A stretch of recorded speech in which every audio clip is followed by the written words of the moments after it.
tere, Ivar. Tere! Teine YouTube. Teine YouTube meil ja vaatame kaamerasse ka vahepeal ilmub, et ma vaatasin alguses kaamerasse ja pärast üldse ei vaadanud kaamerasse, vaatasin ainult sulle otse ekraani pealt. Ja mis me teeme siis teinekord nüüd? No võtame selle põneva teema, et mina vähemalt valmistasin ette selle hirmu teemat. Ja hirmu teema oli, mul oli just oma meestegrupiga oli moodul südame temaatikate ja siis tekkis see mõte, et arendaks seda hirmu teemat edasi, et hirm on ju see, mis me võime olla ka hirmust juhitud, et me see on siin juhtimisfookusega podcast, nii enesejuhtimise kui ka organisatsiooni juhtimisega podcast, nii et hirmust juhitud oleme me, ma arvan, paljuski, eriti organisatsioonides me oleme hirmust juhitud, sest et kogu aeg on hirm kaotada midagi, mingit turuosa või kliente või mainet või reputatsiooni või midagi muud, üks hirm käib kogu aeg mööda organisatsiooni ja mööda juhtimist ringi. Ehk et siis see on see juht nimega hirm. Jah, just, mis võib olla ka persoon aga loodetavasti neid juhte on vähem, kellele võiks suure tähega hirm panna nimeks. See kusjuures võib väljendada selles, et ta tuleb esile inimese nagu nii-öelda siis näol. Jah, mõni inimene võib nagu esindada seda justkui jah, või kas just nagu esindada või me paneme ise selle temale nagu koormaks või, et me kardame keda. Et eelmine kord vist ka natuke rääkisime sellest, et kas roll või persoon, et me paneme selle rolli täitmise viisi, mis võib-olla mõnikord hirmuga kantud, paneme sellele persoonile üle, et ma olen ise seda kogenud kunagi täitsa oma tööturul algusaastatel, et ma kartsin mingeid inimesi, ma kartsin nagu oma juhiga isegi rääkida ja nii edasi, aga hiljem ma olen temaga kohtunud, ta on täiesti tore inimene. Aga tollel hetkel ma arvan, et me mõlemad olime mingisuguses pinges ja minul oli see halb oskus või võime panna autoriteetidele väga suured ülesanded ja väga suured ootused, mida neile nad siis ei vastanud või vastupidi tekitasid hirmu ja minu jaoks ja ma ise võib-olla panin selle kontrolli keskma, andsin enda käest ära, andsin selle nende teiste kätte ja nemad hakkasidki juhtima siis läbi hirmu, aga hirmu olin mina kogu, mitte nemad. Jah, eks siin mängib see koht, et kus sa tunned ennast natuke nagu ebaolulisena, sellepärast, et mingil inimesel on mingid saavutused, asjad ja mingi autoriteet, mis paneb sind siis teda nii-öelda siis aukartlikult vaatama, et see aukartus on ka teatud mõttes sihuke hirmu üks alamliikidest. Jah, see aukartus tulebki sellest suhtest autoriteediga, mis juhtimise kontekstis väga, väga aktuaalne. Jah. Ma ise ka vaatasin seda hirmu teemat ja mõtlesin, nagu sa tõidki välja, et see üks sihuke põhiline alus selline on see, et midagi kaotada ja ma kuidagi tundsin, et need inimesed, kellel on hästi palju nimetame seda jõukust või positsiooni, siis ütleme seal tasandil tegelikult see kaotuse hirm on üks kõige kõrgemaid ja kõige suuremaid. Sellepärast, et neil on palju kaotada, ehk et kui sul ei ole mitte midagi kaotada, siis on ka vähem selles osas hirmu. Küll aga, mida ma tuvastasin võib-olla ka ennast nii-öelda vaadates, on see, et mõnikord see hirm kaotada on nii suur, et me isegi ei saavuta neid asju ja neid unistusi ja neid tasemeid oma elus, mis me väga-väga sooviksime enda jaoks, sellepärast, et see hirm neid kaotada on nii nagu nii-öelda tugevalt integreeritud, ehk et see hoiab meid justkui nagu nii-öelda ära siis ennast väljendamast, oma soovide ja siis unistuste järgi liikumast, sest tegelikult seal taga niisugune alateadlik vaade on see, et kui ma selle kõik kaotan, mis siis saab, on ja mõni... isegi ja suhtedki tegelikult samas tasandis. Jah, mul sinu juttu kuulates tuli veel see mõte, et mõnikord me oleme nii harjunud sellega, et me kaotame, meil on küll hirm kaotada, aga me oleme nii harjunud sellega ja siis me kuidagi alateadlikult teeme niimoodi, et me kaotamegi. Ja me toimetame ja kaotame ja me loome enda ellu olukorra, kus me kaotame, sest et me kogu aeg kutsume seda enda ellu. Võib nii-öelda pealtnäha jääda sellise esoteerilise jutuna nagu kõlama, et me kutsume ise loome seda elu. Aga väga praktilised näited, et kui mul on hirm kaotada oma tööd, siis see hirm halvab mind ja ma ei ole loominguline enam selles töös. Mhm. ja loomingulisust on igas töös vaja, ka väga rutiinses töös. Eriti nüüd, kus ai saab väga rutiinsed asjad üle võtta, siis ma panen ennast lukku sellest hirmust. Ma teen asju selleks, et vältida, mitte selleks, et luua. Ja ühel hetkel see hakkab töö tulemustes välja paistma, kus hirmu tõttu tehtud või tegemata jätmine ei vii edasi, vaid lihtsalt kordab sedasama mustrit. Aga üldiselt organisatsioonid peavad edasi arenema, nad ei saa sama mustriga korrata ja hirm paraku kordab sedasama mustrit, mis seni on tehtud. aga Ivar, kuidas sina sellesse nii-öelda vaatad, kui öeldakse seda, et see hirm on üks selliseid käimapanevaid jõude, on, ma arvan, meie ühiskonnas pool kultuurilist vaadet sellist, et hirm on justkui see, mis peabki olema, muidu maailmas mitte midagi nagu nii-öelda ei muutuks, juhtuks ja sünniks. No, mina ei ole selle poolega vist väga palju kokku puutunud, muidugi ma olen kokku puutunud, aga mitte nüüd väga igapäevaselt selle sees oleks mm.. No mis on hirmu mõte? Hirmu mõte on meid panna ju liigutama, et me läheksime ohtlikust olukorrast ära. Laias laastus on hirmul ju väga oluline funktsioon ehk et no sul peab olema mingisugune hirm, mingisugune refleks on ju sellest, et sa võitled, ardu või põgene. Aga ma ei tea, sinu selle küsimuse või selle kommentaari peale ma isegi ütleks, et ma arvan, et see on vabandus selleks, et hirmutada, sest et hirmuga on võimalik kontrollida inimesi. Et kui hirmu ei ole, siis ei ole võimalik kontrollida. Need inimesed, kes tegutsevad siis vastupidiselt hirmule, on julged, siis neid ei ole võimalik kontrollida kuidagi. Kõlab selline manipulatiivne lause mu jaoks. Et jah, miks peaks hirm olema nii-öelda suures pildis, ta on nagu lühiajaliselt kasulik on ju, aga ja ta paneb midagi tegema, toimetama, millestki eemale liikuma, mis ei ole minu jaoks kasulik, sest et ma ei soovi näiteks seda jätkata. Aga hirm tuleviku ees on lihtsalt tore ärevuse tootja ju. ma olen nõus ja seda nii-öelda hirmu, kuidas ma ütlen siis sellist ühte otsa sellest ju tegelikult kasutatakse ikkagi teadlikult, sest et nagu me teame, see stressiolekus inimene reageerib ja väga sageli allubki kõikidele nendele siis asjadele, mida meist tahetakse ja vajatakse, on ju, ja seda on lihtsalt hea teadvustada, et kui ma ka ise hakkasin läbi vaatama kõiki neid selliseid põnevaid agendasid, mis minu elus siis nagu liikusid, tegelikult peamiselt olid ikkagi hirmuga kooskõlas, et ikkagi midagi me jääme ilma, midagi halba juhtub, ajale jäädi jalgu, noh, kõik need sellised teatavad versioonid, et midagi läheb nagu nii-öelda halvasti. Ja täna ma olen ikka teadlikult ennast tagasi nagu hoidnud reageerimast hirmule ja vaadanudki, et okei, kuskohast see minu tegevuse soov tuleb, et kas ta tuleb inspiratsioonist või ta tuleb nagu nii-öelda hirmust, on ju. Ja ma täna järjest enam olen ka kokku puutunud salajavaikimisi selle hirmu nii-öelda noodiga ka ettevõtlustes, kus sa tegelikult tajud, et selline tugev hirmu nii-öelda, mitte tahtlik, aga see on selline kuidagi läbi aegade tulnud hirmufoon on tegelikult kõige nagu nii-öelda alus, et see ei ole nagu sellisest inspiratsioonist nii-öelda tulenev, vaid ta on pigem jah, sellisest hirmust, et ellu jääda, toime tulla, et midagi ei läheks halvasti, et see ei ole nagu võimalustest tulenev nii-öelda tegutsemine. Ja, no sellel on ju omad juured ka, ma arvan, et me oleme ju ka koolisüsteemis, ütleme klassikalises koolisüsteemis saavad asjad olla maksimum ja sealt saab allapoole tulla. Ehk et sul on mingisugune piir ette pandud ja sellest piirist saab ainult allapoole tulla. Ja sul on hirm sealt allapoole tulla. Sinult eeldatakse, et ma ei tea, kõik on eeskujulik, 5, võib-olla mõni 4 on ju. Aga kui sa sealt allapoole tuled, siis see tekitabki hirmu. Üldiselt sellega sa saad tagasiside, et sinuga ei olda rahul. Sa ei ole piisav. Ja siis hakkab see mittepiisavus ja hülgamishirm, mis on omavahel väga tugevalt seotud. Nad käivad niimoodi nagu 8.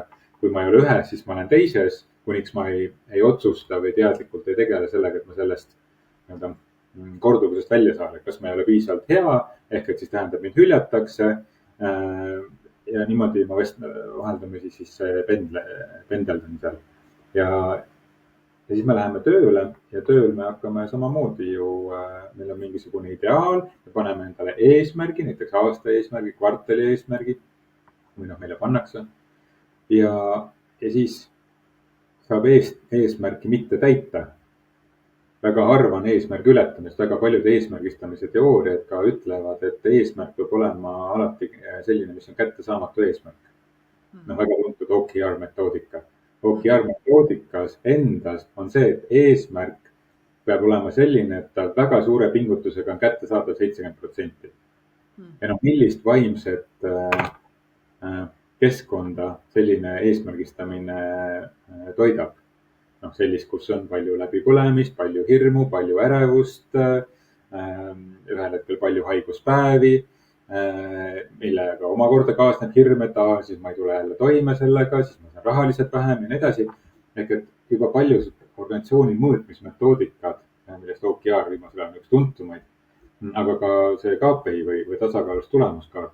Väga paljudes teooriades öeldakse, et see pane eesmärk, mis on mõnevõrra ambitsioonikam kui reaalsus, sest et siis sa saad reaalsuse või natukene grammikene nagu realistlikust eesmärgist rohkem. Aga noh, nii-öelda materiaalse tulemuste kontekstis mõistlik, aga nende materiaalsete tulemuste taga on inimesed, kes samal ajal elavad hirmu ja ärevuse foonis, nii et me saame valida, kas see on see, mis meile sobib, kui sobib, siis osadele võib-olla meeldibki töötada organisatsioonis, kus põled läbi ja siis tuleb järgmine ja vahet ei ole, inimesi ju jätkub, ega inimesi otsa ei saa. See oli hea point, ega vot siin enam hirmu pole on ju selles kohas. Et ega inimesed otsa ei saa. No sisuliselt, vaata, see on nagu, ma väga räigelt nüüd öelda, aga sisuliselt on nagu sõjas kahuriliha nagu saatmine ette eesliini on ju.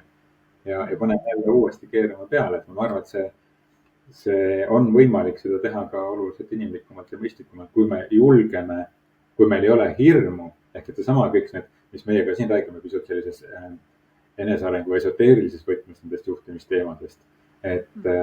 Ja tihti hakatakse seda ründama, neid selliseid teemasid, sest et see tekitab hirmu. Hirmu selle teadmatuse eest, hirmu usalduse eest. Ja me ei julgegi proovida mingisuguseid muid meetodeid, sest et me kardame, et need ei tööta. Täna see ka ei tööta, seda me ka teame, et need ei tööta, aga parem tuntud saaten kui tundmatu saaten. Ja niimoodi me seda ringi ratast käime, et ma loodan, et meie see tänane osa kui ka meie episoodid on julgustanud inimesi olema julgemad. Läbinägema, ma arvan ka, et minu võib-olla mõte oleks siit öelda, et läbinägelik, et millega ma kaasa nagu nii-öelda lähen. Et see on kõige parem viis üldse minu meelest hakata nagu nii-öelda natukene nii-öelda iseseisvuma ja omada iseennast. Et nagu näha, et mis on see hirmu nii-öelda siis selline tee ja mis on siis ikkagi selline inspiratsioonitee ja terve tee on ju. Aga see hirmu vastand tee on siis inspiratsioon või? Ma arvan, et see on pigem nagu minu vaates selline kindlus ja kindlus on see, mis on meie tegelikult naturaalne ja loomulik olemine. Et hirm ei ole meie loomulik olemine. Kindlus on ja kindlus ja teadmine, et kõik läheb nii-öelda hästi ja kõik need asjad, mis meil seal tee peal on nagu võimalused ja me oleme nagu loomingulised ja meil tekivadki uued ideed ja visioonid ja me läheme sinna sisse ja me õpime sellega raames on ju. Ja täna mul oli ka just ühe oma siis sellise armsa kolleegiga lugu, mis ma ütlesin ka, et see õppimine juba ise oma olemuselt on väga sageli nagu hirmuga seotud on ju. Ja see õppimist, miks seda nii väga nagu nii-öelda vastuseis on, sellega seostatakse ka, et see õppimine on justkui nagu midagi läks halvasti, ma pidin õppima sellest midagi, mida ma halvasti tegin. No see on ainukene nagu piirav vaade, see on hirmuvaade. Me räägime ikkagi sellisest terviklikust vaatest ja tervest vaatest on see, et kuidas need võimalused, kuidas me õppisime selle käigus, mis oskusi, mis kindlusi, mis julguse me nagu nii-öelda saime. Ja nad on kaks täiesti erinevat teed ja sellepärast täna, miks minul võib-olla on nagu juba nagu nii hea läbi seda näha, et lihtsalt mul nii palju kogemust on ju. Ja ma juba tunnetan ära, kust mingisugune nagu nii-öelda siis kultuuriline lugu nagu nii-öelda tuleb, et mis on see alus, mille pealt siis tegelikult toimetatakse ja kus tegelikult tuleb siis päriselt nagu nii-öelda tähelepanu juhtida, et üldse osatakse teha teist valikut. Aga inimesed usuvad ja nad isegi ei esita kahtlusi sellele kontseptsioonile, et see on ja selle uskumusele, et see on nagu võib-olla vahel kõige kurvem koht asja juures. Aga tulles ikkagi selle inspiratsiooni juurde tagasi. Nii. Et hirmu vastand kui inspiratsioon, või siis loovus või et armastuse üks efektiivsemaid viise armastust kinni panna oma elus on karta. Absoluutselt. Ja armastus ei ole ainult armastus lähisuhte kontekstis, et armastust on väga mitmes aspektis, et ka pühendumine, et mida me organisatsioonimaailmas nimetame pühendumiseks, inimesed võiksid pühenduda, pühendumisuuringud ja nii edasi. Et sisuliselt on see suure kontseptsiooni mõttes on see armastus ja see on hirmu vastand. Jah, võiks öelda, minu jaoks on see hirmu üks vastandeid on armastus ja no ütleme organisatsioonide kontekstis pühendumine. Ja sellepärast ongi hästi kummalised need pühendumise uuringud ja pühendumisele keskendunud arutelud organisatsioonides ja sest et me ei tegele nagu selle juurpõhjusega, sest pühendumine on inimese jaoks loomulik asi. Me pühendume, armastus on loomulik, pühendumine üks selle alaliikidena täpselt samamoodi loomulik asju. Me paneme selle lihtsalt kinni ühel hetkel erinevatel põhjustel oma elus. Kas me oleme saanud kriitikat, meil on mingisugune häbitunne, süütunne, me paneme lihtsalt selle kinni mingil põhjusel. Aga kui me tegeleme sellega, et okei, aga nüüd see peab sul endiselt olema, kui uks on kinni ja ukse avamisega me ei tegele, sest et see on liiga selline enesearengi sellega, see on selline liiga esoteeriline asi. Et sellega ei ole mõtet tegeleda, me teeme siin ikkagi tööd ja äri, et siis me ei saagi väga mingit teistsugust tulemust saavutada, kui me juurpõhjustega ei tegele. Nii et see armastus ja pühendumine minu jaoks hirmu rohkem. Ja võib-olla minuga nädalavahetuse selline põnev taipamine oli see, et tõesti olla armastatud on väga tore, on ju. Aga see, kui sa ise sisemiselt saad nagu armastada, seda, mida sa teed, see, kus sa nagu nii-öelda oled, oma inspiratsiooni, oma nagu nii-öelda tegutsemist, see on minu meelest kordades nagu väekam, kui lihtsalt tunda seda, et ma olen armastatud, on ju. Et see on ka jällegi sellise teadlikkuse koht, on ju, mida ma siis soovin. Paljud küsivad, et ma soovin olla armastatud. Tegelikult sa soovid ise armastada. Lepime kokku, see tunne on hea, see on jõud, mis sind tegelikult liigub, kus tekibki see, et sa tõusid hommikul üles ja mõtled, vau, mida ma täna saan korda saata, mida ma täna saan teha. Et see tunne, see värske tunne on, ma arvan, loomulik tunne, ülejäänud kõik on tegelikult maskid, erinevate traumade tagajärjed, sellised kontseptsioonid, agendad, mis ühiskonnas on ja mida me oleme ära ostnud, on ju, ja mis meile tegelikult teeb sisemiselt haiget ja valu, on ju, sest et see ei ole tõde, sest et tõde ei saa haiget teha. Tõde on kerge. Ja no tuleks korra selle hirmu, sellise praktilise konteksti juurde tagasi. Seda on meil siin niimoodi tore rääkida, et me oleme siin endaga nagu teraapiate ja muude viiside toel siin aastaid tegelenud ja lihtne rääkida, et see on traumad ja kõik tore. Aga lähme nüüd sellise lihtsa inimese tasandile, kes ei ole nüüd väga palju tegelenud endaga. Ja okei, mul on hirm, võtame lihtsa hirmu, et nii, mulle ei meeldi sellel praeguses töökohas olla.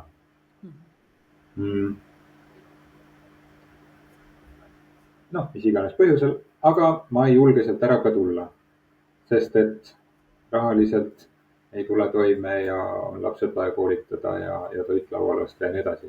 Ehk et mul on hirm sealt ära tulla, kuigi ma tean, et see ei ole see, mida ma tahan teha. Kuidas sa nõustad sellist inimest?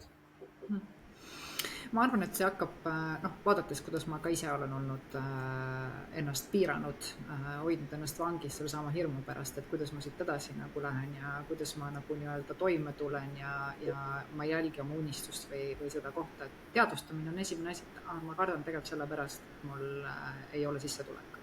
Juba siis sa oled teadlik, on ju, et see on hirm.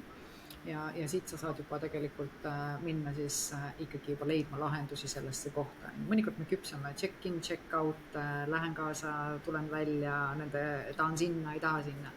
Üks asi, mis ma nagu iseenda kogemusest ütlen, on see, et mina tegin selle julge sammu, ma astusin välja, mul ei olnud trust fundi, mul oli väga keeruline selles mõttes, aga vabadus, mille ma nagu nii-öelda ja see unistus, mille poole ma liikusin, oli niivõrd palju tugevam.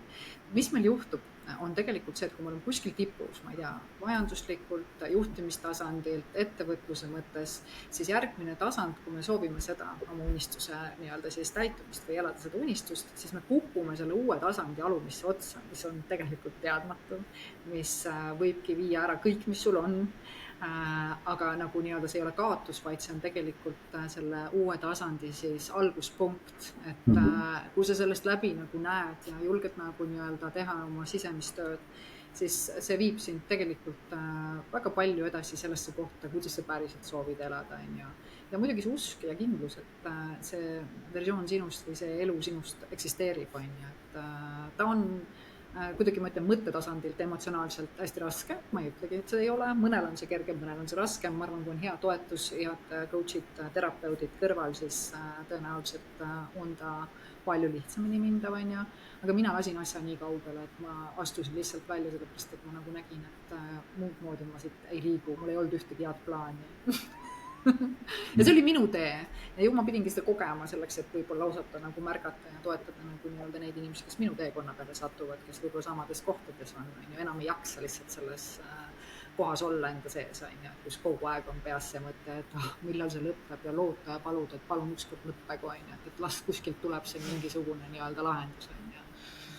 Aga kindlasti saab minna ilma suuremate krahhideta ka, et see ei ole kindlalt nii, et peab alati krahhi minema. Mina olen lihtsalt valinud endale võib-olla koolitaja ja coach'i ja selle tee ja võib-olla ma olen valinud kogemused, et paremini mõista. Jah, see teadlikkus või see märkamine, et sa seal kohas oled ja selle tunnistamine, et ma seal kohas olen. Et see on tõesti, ma arvan, esimene samm ja siis on see emotsioonide lubamine. Selleks on hea, kui sul on keegi kõrval, kes aitab neid emotsioone selle käigus kogeda. Minu klientuuris on päris palju neid inimesi, kes on siis selle valiku ees, sest et ka ma olen seda sama kogenud ja ju siis see ka kuidagi niimoodi resoneerub või mingi sarnasus olevat. Ja ma mäletan seda enda hetke, kus nii organisatsioone vahetades kui ka välja tulles ja koolitama asudes, et see hirm kukkuda ebaturvalisusesse ja see raha lihtsalt ju loob mingi turvatunnet, et see teadmatus, see hirm teadmatus ja sellest tekkiv kõik muud reaktsioonid. Et see on nii loomulik ja see on hästi inimlik, et me ei pea nagu suutma niimoodi, et ilma hirmudeta kõiki asju teen, et see on loomulik, see on inimlik, meil on need emotsioonid, me peaksime neid kogema ja lubama endale neid kogeda, neid emotsioone. Nagu ühel hetkel ma märkasin enda puhul, kui oli just selle suure sammu tegemine, et ma tulen sellisest nagu oma igapäeva palgatööst ära. Ma õppisin tollel hetkel Holistika Instituudis, käisin endaga tegelemas teraapias üks-ühele kui siis grupiteraapias ja ma arvan, et mul läks selleni ikkagi, ma arvan, väga pikalt aega, kuid ja kuid ja selle aja jooksul me tegelesime nii koolis kui ka oma isiklikus teraapias oli põhiteema oli turvatunne elus ja suhe emaga, et need olid nagu põhiteemad. Ja kui need said mingisuguse suure kivi tagant nagu liikuma või mingisugune, kunagi ei saa öelda, et kõik on nagu lahendatud, aga mingisugune lahendusetapp, mida selle järgmise sammu jaoks elus nagu vaja oli, sai nagu tehtud, siis ma alles julgesin seda sammu teha. Ja siis hakkasid mu juurde tulema ka inimesed, kes pakkusid mulle mingeid võimalusi, et ma mäletan nende esimesi koolitusvõimalusi, mingid tasuta sellised õhtused koolitused ja sellised, aga need andsid mulle seda kindlust ja ma julgesin üldse nagu lubada enda ellu inimesi, kes pakkusid lahendusi. Mitte minu hirm ei olnud ühel hetkel nii suur, nagu ta oli enne teha siis muutust, et ükskõik, mis lahendus inimesed pakkusid, ma seda ei saa, sest siis ma ei saa seda, teist ja kolmandat, ma kaotan selle, seesama, millest sa alustasid, kaotamise hirm. Ja kuniks ma olin selle turvatunde nagu enda sees leidnud, mitte küll selgeid vastuseid, mis edasi saab, aga turvatunne, et elu kuidagi toetab mind. Kuidagi mingi hakkama sain, siis ma julgesin alles selle sammu teha.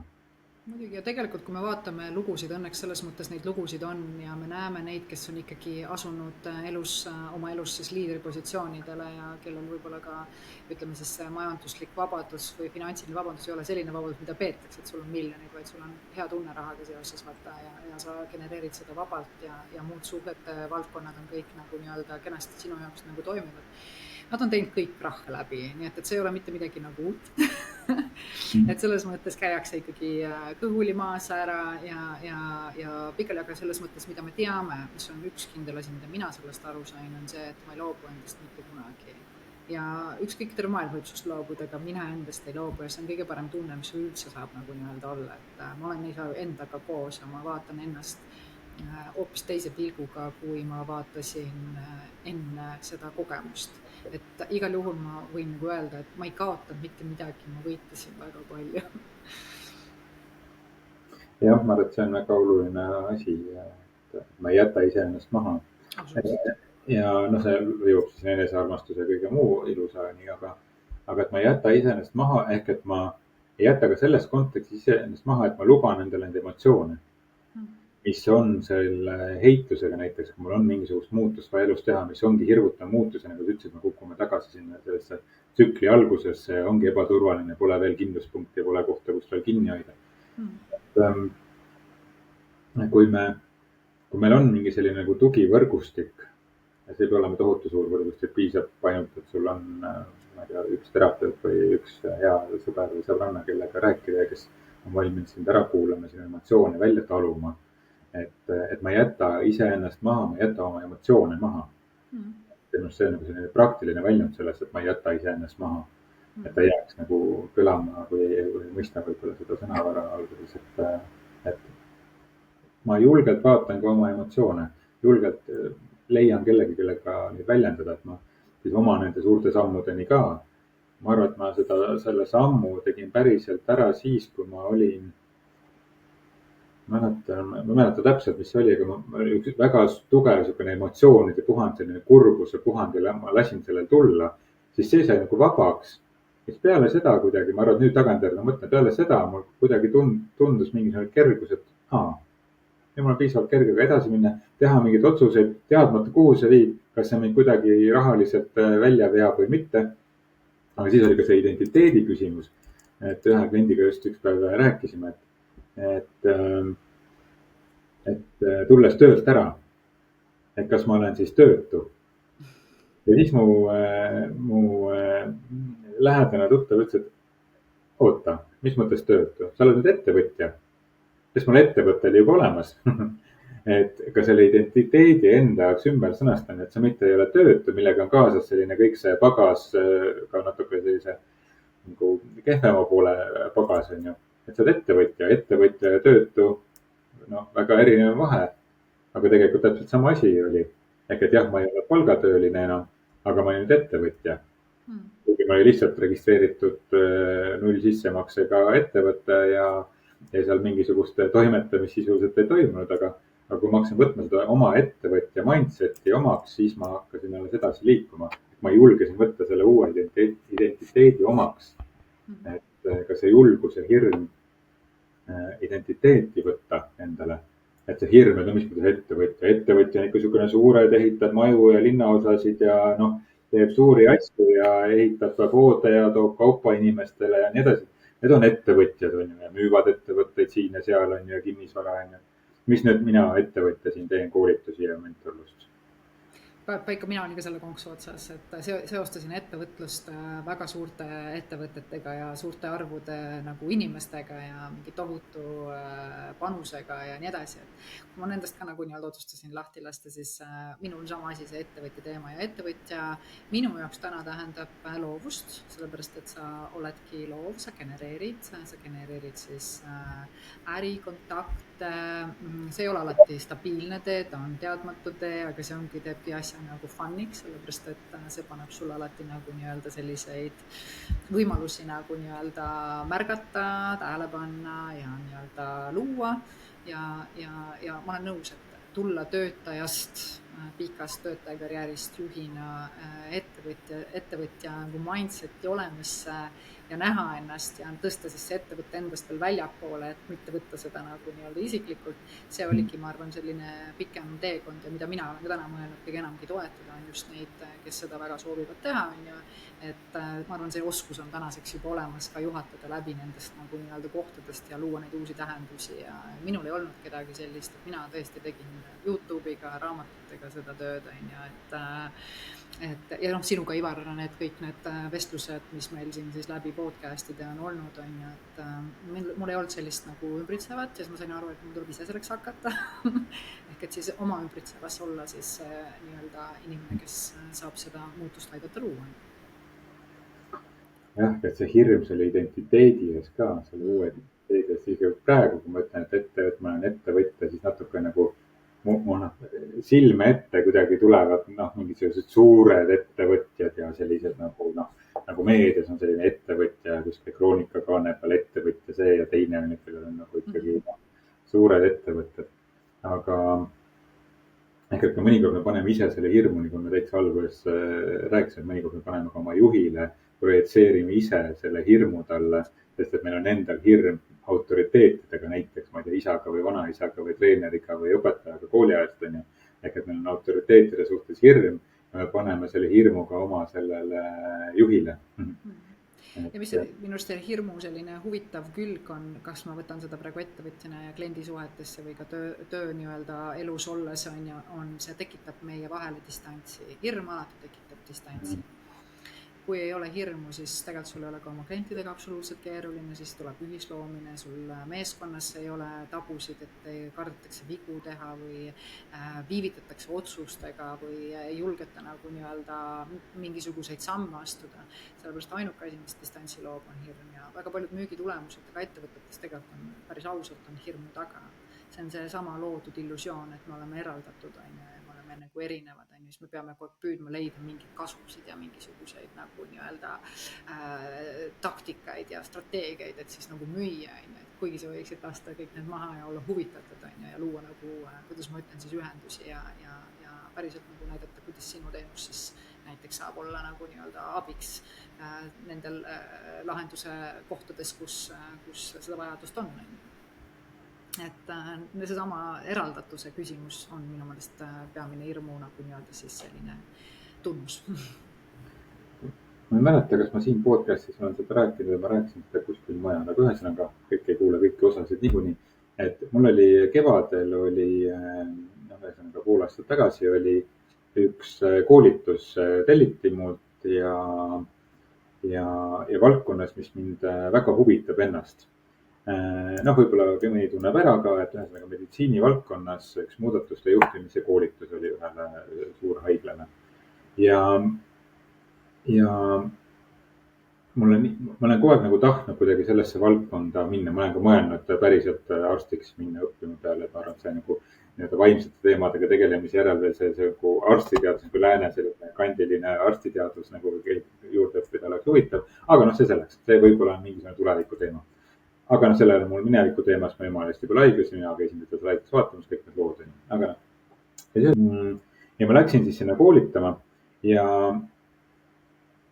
ma muidu, kes mind teab, ma olen koolitustel suhteliselt vaba ja hirmuvaba ja kõiki asju võib küsida, kõiki asjade osas võib nagu arutleda, vaielda, uusi arvamusi, ma muudan päeva jooksul, mul ei ole nagu hirmu osalejate ees kuidagi ja mul ei ole nagu hirmu sellest, et ma ei tule toime ükskõik mis teemad nagu üles kerkivad. Et isegi kui ma kohe vastust ei tea, siis see kuskilt tuleb see vastus minu jaoks niikuinii, mis on oluline. Aga sinna ma läksin, ma tagantjärgi saan aru, et ma läksin hirmuga kuidagi sinna. Sest mul oli aukartus selle seltskonna ees. Ja kindlasti oma mingi lapsepõlve traumade ja lugude pärast. Ja mul oli nii suur tahtmine teha nii hästi, et nad tahaks ikka tulevikus minuga koostööd teha. 15 minutit rääkinud, ma sain aru, et nad ei hakka minuga mitte mingit koostööd tegema selle koolituse peale, mis ma senimaani teinud olen. Sest et see impulss oli hirm. Ma rääkisin oma asjad ära, nii nagu ma, sisuliselt ma arvan, põhipointid said öeldud, aga pointide ütlemine ehk selline kirjeldamine ei olnud point, ma ei suutnud kaasata neid inimesi selliselt, sest et ma ei usaldanud ennast või ma ei teagi, mida ma ei usaldanud, seal mingisugune hirm oli seal. Et võib-olla oleks nagu veel huvitav nagu vaadata sinna sisse, ja sellest hirmust lähtuvalt, ei jäänud mina rahule. Klient küll ütles, et väga kasulik ja hea oli, on ju, aga ma tundsin, et see ei olnud tegelikult. ma saan aru, kui tullakse tagasisidet ütlema, et see päriselt on nagu selline tõstev ja inimesed on nagu, et nagu see nüüd midagi raputas mu sees, on ju, või ma ei oska sõnadesse panna või no mis iganes, on ju. Aga see ei olnud, ühesõnaga ei läinud hästi. ja see oli täpselt see, et hirm tekitas minu ja osalejate vahele distantsi. mis siis, et see prožektorid näos ja ma ei näinud neid pooli inimesi niikuinii, aga see veel aitas sellele kaasa. ja hirm võttis mult ära loovuse. Et muidu. Tunnetuse ka, on ju. Ja tunnetus on ju jah, selle grupi taju, selle usalduse ja selle tunnetuse. Et oli väga oluline õppetund mu jaoks. No peale seda ma läksin veel eraldi veel õppima kõnetreeningut ja inspireerivat kaasamist ja kõiki muid asju veel koolitajana ja täna ma olen tänu sellele olukorrale, ma olen veelgi parem koolitaja, ma arvan. Aga ilme näide sellest, et kuidas hirm tekitas barjääri, kaotas loovuse, kohalolu ja kaotas lõppkokkuvõttes selle, mida ma nii väga otsisin või taotlesin, et selles valdkonnas rohkem koolitada, sest et mulle päriselt meeldib meditsiinivaldkond ja see on nagu nii põnev ja see maailm on nagu nii põnev seal, nii et ideaalne näide, kuidas hirm nüüd. Ja võib-olla see ongi nagu ka minu kui koolitaja, ka coach'i tee on see õnnestumise koht ja see vajadus nagu nii-öelda saada kinnitust, et see, mis ma räägin, toimib. Kõik need on loomulikud kohad, millega me kõik koolitajad, ma arvan, läbi käime, et olla ühel hetkel õppija keskne ja teema keskne, et päriselt nagu seda transformatsiooni teha. Et mina tagantjärgi ütlen samamoodi, et täna ma lähen ikkagi sellega, et ma ei oota nagu mitte kellegi, mitte midagi, et sa oled nagu täielikus andmises, on ju, sa oled kohal. Kas see inimene räägib ebaviisakalt, viisakalt, sa ei tee siit vahet, sest et sinu jaoks on nad kõik õppijad, on ju, et see seisund tuleb läbi hirmu põlistamise tee tõenäoliselt, on ju. Ja selle koha, et sul tõesti ei ole väljapoolt mitte ühtegi kinnitust vaja, on ju. Ja ma arvan, et see on üks ilus tee selles suhtes, on ju, ollagi. Mina olen kogu aeg öelnud, et minul on vabadus minu teema ja minu hing on vaba hing. Ja ma näen, kui ma ennast vahepeal mässin kuskil asjadesse, teen selle raske nii-öelda tee läbi ja siis ma nagu jälle vabastan ennast nendest nagu teemadest, on ju. Et need on olnud nagu minu nagu õppekohad, et samad nagu sa ütlesid, mis must arvatakse ja see hirmutunne ja kõik need mängud läbi teha, nagu täiskasvanute mängud, nagu ma siin teie alguses nagu rääkisin. Ja need samad sisetunded, et mis on see, mida paljud ütlevad, mu intuitsioon või sisetunne ütles. See sisetunne, mis räägib, ei ole intuitsioon väga sageli, see on see hirmukeel. See on see hirmukeel, mis näeb ette tegelikult kõige nagu hullem, sa ei saa intuitsiooni ja kuidas ma ütlen, hirm ei toimi koos. Et need ongi need kohad, miks sa vabanemine on sinu nagu võib-olla kirg number 1, kui see on, või see soov number 1. Seepärast, et sinu intuitsioon on selle taga. Siis ta hakkab tööle ja intuitsioon ei ole kunagi hirmukeel, ta ei ole see, et ma ei saa, ei ole võimalik, kartus, see on vastupidi kindlus ja see on vastupidi juhendus nendest sammudest, mis nüüd ja praegu selles hetkes on vaja teha. Ta ei viska sind sinna, et võib-olla 5 aasta pärast on mul vaja seda, teist või 3. teha. Need on kohalolu, need on sammud, mis siin ja praegu on, need avalduvad sulle ja sa teed neid asju ja sul on hea tunne neid tehes, sest et ka inspiratsioon on kaasas. See on minust hea tulem, millesse me nagu jõuame. Võtaks veel mõne sellise praktilise igapäevane näite organisatsioonidest, mis on hirmuga seotud. Võtame. Ma arvan, see põhiteema, mis täna näiteks minu nagu nii-öelda teadvusest on läbi jooksnud või mis on olnud tants, on see, et raha ei ole. Raha ei ole, see põhihirm on nagu selles, et raha ei ole, töötajad on samamoodi nagu kaasatud sellesse hirmu, on ju, et kuigi ettevõtja on see, kes peamiselt minu vaates vastutab ikkagi nagu finantside ja teenuste ja kõige muu eest ja inimeste õlgedel on seda väga palju jagatakse, see on ka põhjus, mis palkasid ei taheta tõsta ja see on niisugune nagu korralik ringmäng, inimesed elavad üle, et ettevõttel ei ole ju raha ja nad peavad hakkama siis nagu järeleandmisi tegema just ka omalt poolt ettevõtjad ootavad, et inimesed neid mõistaksid, et ettevõttel ju ei ole raha. Et see selline huvitav hirmuring, vaata. Hirm, et ei ole raha. Mida raha? Või kust võtta raha? Kust võtta raha? Et ei tule raha, jaa. Ei tule raha. Ei tule uut raha peale, ma ei julge teha mingisuguseid suuremaid väljaminekud, investeeringuid, sest et maksud ja raha ja kõik tõuseb, hinnad kallinevad. Kõik kallinevad, jah, kõik tuttav jutt. Võiks ju öelda, et ära siis karda. Aga tegelikult on päris elu lood. Aga just nimelt lood. Et loomulikult on neid, kellel on praegusel hetkel väga raske. Mhm. aga rohkem on neid, kes arvavad, et nendel tulevikus on väga raske. Mhm. ja, ja sealt omakorda suuremas on need, kellele nad jäävad lihtsalt lugudeks ja mitte kunagi ei realiseeru. Mhm. Et mitte kuidagi vähendada seda, et kelle päriselt nagu raske on. Et mitte vähendada nende tähtsust, aga väga palju on ikkagi lugusid tulevikust, kuidas tulevikus meil on veel raskem. Ja ma ei julge täna midagi teha, sellepärast et tulevikus võib olla raskem. Aga elu näitab, et enamik nendest lugudest, mis meie peas on, ei realiseeru. Kui ma väga palju energiat annan sinna, siis ta võib ka realiseeruda, kui ma väga tahan nagu, et see juhtub, siis ta ka kindlasti juhtub. Et need lood, selle hirmuga on seotud väga paljud nagu lood, mida me endale lihtsalt jutustame. Meedia kõik nagu loob seda sõjahirm, rahahirm, maksude, üks kriis teise järel, kõik see, et noh, see on, see on see, mida meile meeldib tõmmata tähelepanu sellele, et kui ajus on tühi koht, kui pole mingit infot, siis me täidame selle mingisuguse hirmulooga üldiselt. Ja see ei ole tegelikult tõde. Selles mõttes, et isegi seesama kogemus, nimetame nii, et ei ole, on ka kogemus ja seal on alati nagu seda, et tegelikult seal on, kui sa hakkad nagu päriselt sinna sisse vaatama, et nagu ettevõtete puhul ka samamoodi, et ma kutsuks nagu võib-olla seda koodata vaatama, et öeldakse, et ei ole raha on ainuke, ei ole ainuke jõukuse nii-öelda siis, kuidas ma ütlen, valuuta. Tegelikult, kui sa hakkad vaatama, inspiratsioon, see on väga suur nii-öelda siis ressurss on ju ja jõukus. Inimesed, kes sul ettevõttes töötavad, need on jõukus on ju. Su kliendid, kes sul on jõukus on ju, et sul on tegelikult väga palju ressursse ja ettevõtjad istuvad lihtsalt ühes nii-öelda jõukuse valuutas kinni.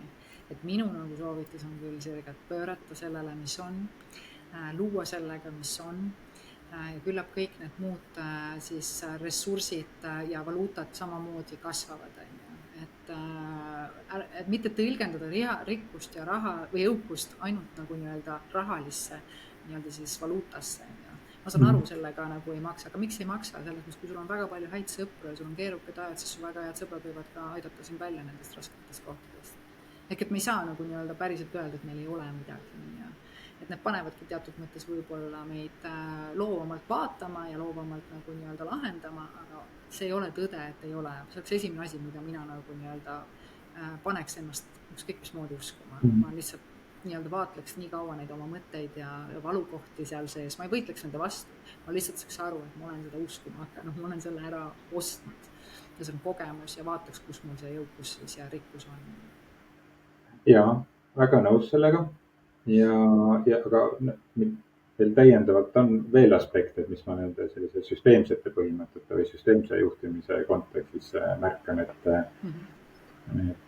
just ka nüüd väljunud nädalal, kui episood välja tuleb, siis ka teisipäeval kirjutasin LinkedIni sellest, et töötuba tulema selle rahapotentsiaali ja kasumlikkuse teemal, et tihti nagu raha ei voola ka ettevõttesse, et ta voolab küll väga hästi välja, aga ta ei voola väga hästi sisse, sest et mõnikord kliendid ei tunne, et neid päriselt märgatakse. Näiteks oli üks sellise süsteemse harjutuse juures, no mitte harjutus, oli päriselt nagu kliendi töö, kus klient oli mures, et tema ettevõttesse ei tule piisavalt raha ja tal oligi nagu mure, et kuidas ta töötajatele maksab ja kõik see, mis me rääkisime. Ja siis me katsetasime erinevaid kliendi sihtrühmasid. Ta rääkis, et mis need kliendi sihtrühmad tal on ja katsetasime seda ja selgus, et seda saab siis harjutuse raames seda teha. Ma hakkan harjutust kirjeldama väga hästi, väga detailselt praegu. Ja siis selle selgus, et see kliendirühm, kes on kõige jõukam, kes tema toodet ostaks, ettevõtja ise ei märka teda. Tal on endal hirm selle klientuuri ees ja pelgab seda klientuuri. Ta ei julge ka oma isiklikus elus väga sellist tüüpi inimestega suhelda. Ja siis ta ettevõtjana eeldab, et need kliendid märkavad tema teenust. Aga ta ise ei märka neid kliente või ta kardab. Ja klient tajub, et teda ei märgata. Temast hoitakse eemale. Et see on väga peen selline nagu energiamäng natukene. Aga reaalselt toimub. Et see raha ei pruugi sinu juurde tulla, sest et raha tooja ei saa aru, et sa oled tema jaoks oluline.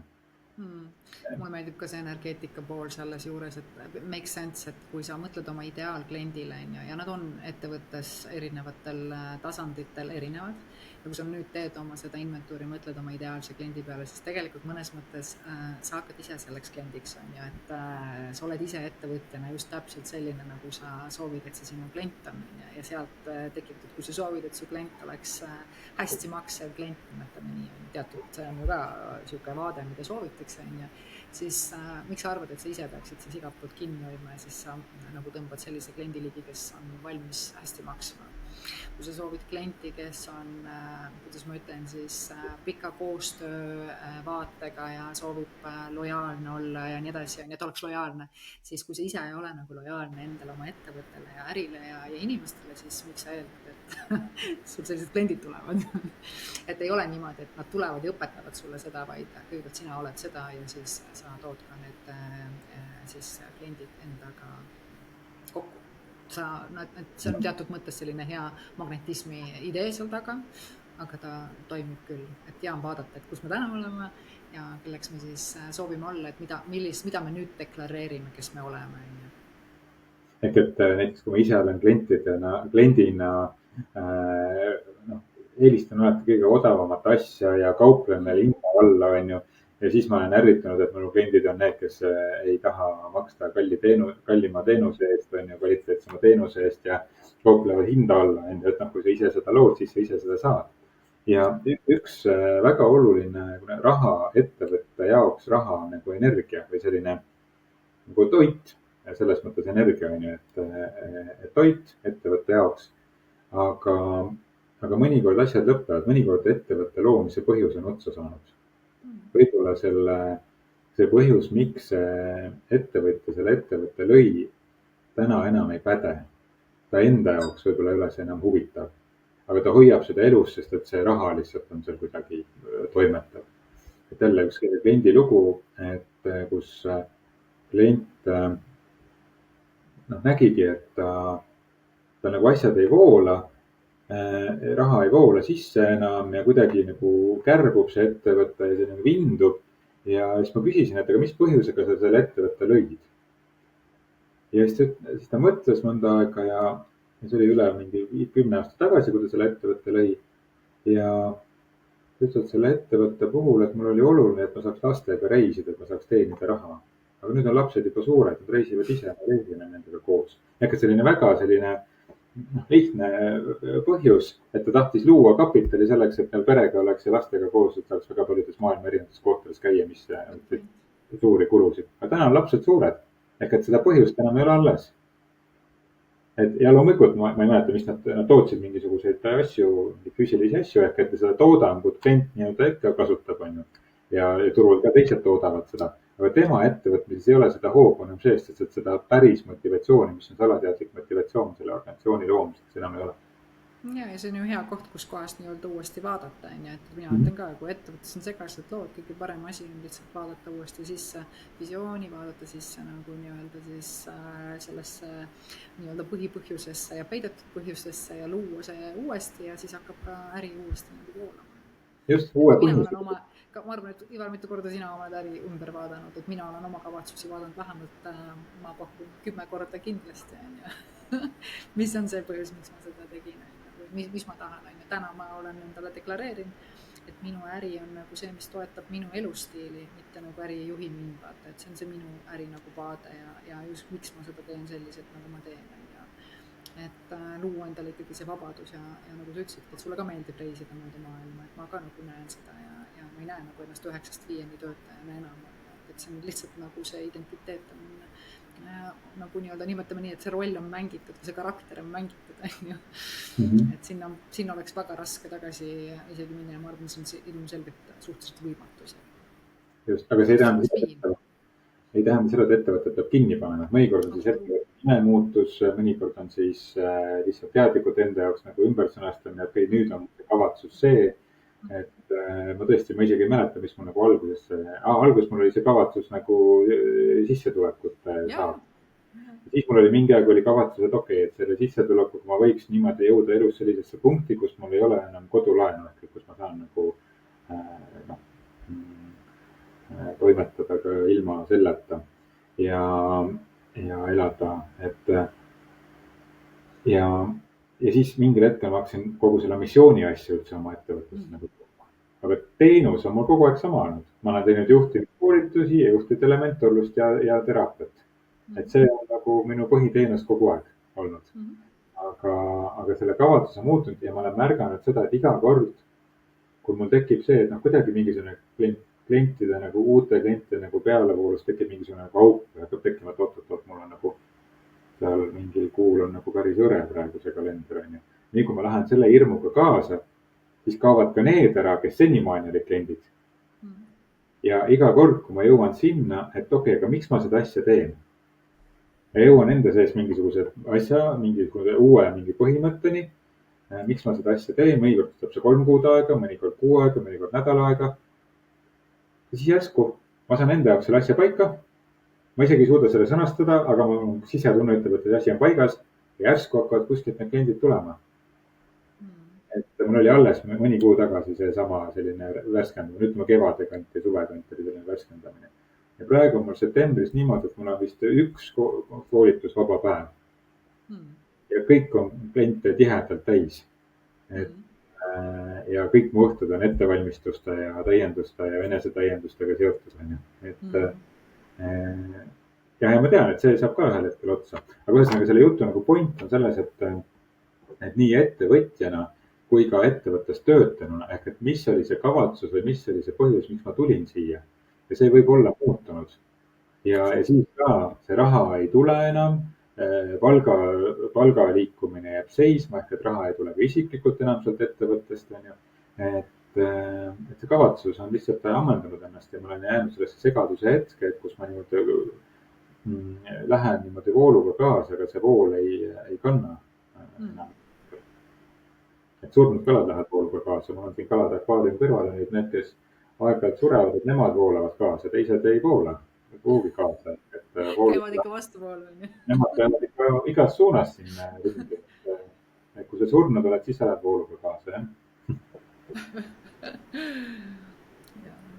Ja ise saab valida, et millise vooluga ma lähen, et ma arvan, eks need energiat on ka sellised huvitavad, et millega sa otsustad nagu nii-öelda kaasa minna ja millega sa otsustad nagu teha, näitad korvi vaata, et see on kind of sama teema, aga siis on muidugi järgmine on see usalduse koht, et sa ei suru midagi ellu, vaid sa nagu tead ja teed neid samme ja oled, ma arvan, see on selline nagu inglise keeles on ja ütles powerful, et sa lihtsalt oled powerful, et kui sa oled nagu väekas, siis vaevalt, et sa rapsid, vaevalt, et sa nagu nii-öelda, ma ei tea, hirmust ja kartusest neid asju nagu nii-öelda teed, et sa oled rahulik, sa tead, et asjad lahenevad, sa tead, et siin on mingid tegevused, mida sa teed ja kuidagi need teemad tulevad, nagu sa ütlesid.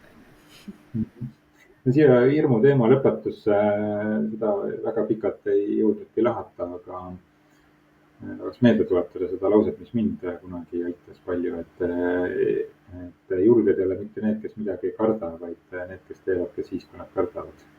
Ehk et ma nagu ignoreerin ja lähen sellest hirmust läbi ja tunnen selle hirmu ära või tunnen selle hirmu taga oleva mingisuguse muu emotsiooni ära, julgen seda kogeda ja hoolimata sellest edasi liikuda. Absoluutselt, ma tulen sellega nagu täiesti kaasa ja ma võib-olla ei võitleks ka hirmuga, ma ei püüaks sellest tundest lahti saada, ma olen täna nagu õppinud seda, et pigem lase tal olla, teadvusta, et see on hirm, ta ei tapa sind, see hirm ei tapa sind, et kui see nii-öelda, ütleme, see tipp on üle läinud, siis sa tegutsed ja teed niikuinii need asjad ära, mis sa soovid teha, et ära siis tegutse selle laine tipul, vaata, reageerivalt, vaid vali. On üle läinud, ma ütlen täna aitäh, et see tunne tuli ja mõnikord võtab see päevakese, mõnikord läheb nädal ja siis tegutsen sellele nagu nii-öelda teeman edasi. Ja mõnikord on hirmu ees suurem kui hirm ise muidugi. Et me kardame seda, et me kardame ühel hetkel. Ehk et see sama ettevõtja elu või siis see palga temaatika, mis meil on, et ma kardan seda, et mul hakkab väga hirmus. Et ma kardan seda hirmu rohkem, kui see tegelikult väärt on ja kui palju ta tegelikult on. Et selles lugudes on hirmu rohkem, kui päriselus hirmustavaid olukordi on. mul oleks võib-olla üks soov täna siia selle meie podcasti lõppu nagu anda juhtidele, kes täna meid kuulavad, et kui vähegi võimalik, vali see kindluse suund, et too oma meeskondadesse rohkem seda kindlustunnet ja selle läbi sa tegelikult tunned ka ise kindlust rohkem, et ma arvan, et see on parim, mis tänasel ajal, tänases keskkonnas hea tehona sa teha saad, on ju. Lihtsalt kindlus, kõik on hästi, kõik läheb järjest paremaks ja toetada oma inimesi, sellepärast et sellel on väga suur pikaajaline mõju. Et mitte otsida seda lühiajalist kiiret sratsakat, vaid vaadata ikkagi pikaajalist vaadet. Tore, järgmine nädal olen mina Nordic Business Forumil, kes enne jõuab kuulata ja mind seal näeb, siis tuleb võtta nööbist kinni. Ja siis võib-olla ülejärgmine nädal, kui meil jälle on podcasti osa, et siis võib-olla tuleb sealt mingisuguseid põnevaid mõtteid kaasa. Ja mina tänan sind täna selle meeldiva teema eest ja täitsa kohe nii-öelda palju kindlam on olla jälle. Hirmuvabam on olla ja kui mingisuguseid teemasid, mida sa tahaksid, et me käsitleksime, nüüd on sellised pikemad analüüsivamad saated kui eelmised 4 hooaega. Et siis, kui sa oled YouTube'is, siis siia alla saad kirjutada neid asju ja julged ka nendesse kohtadesse kommenteerida, mis sind nagu kõnetasid või millega sa arvad, et sa oled või millega osas sa oled eri meelt. Et ka kirjuta julgelt ja Spotify saab ka kommentaare lisada. Või siis isiklikult meile postkastidesse, et see on ka täitsa okei. Just. Kohtume järgmisel korral. Teeme niimoodi, kohtume. Tšau. Tšau.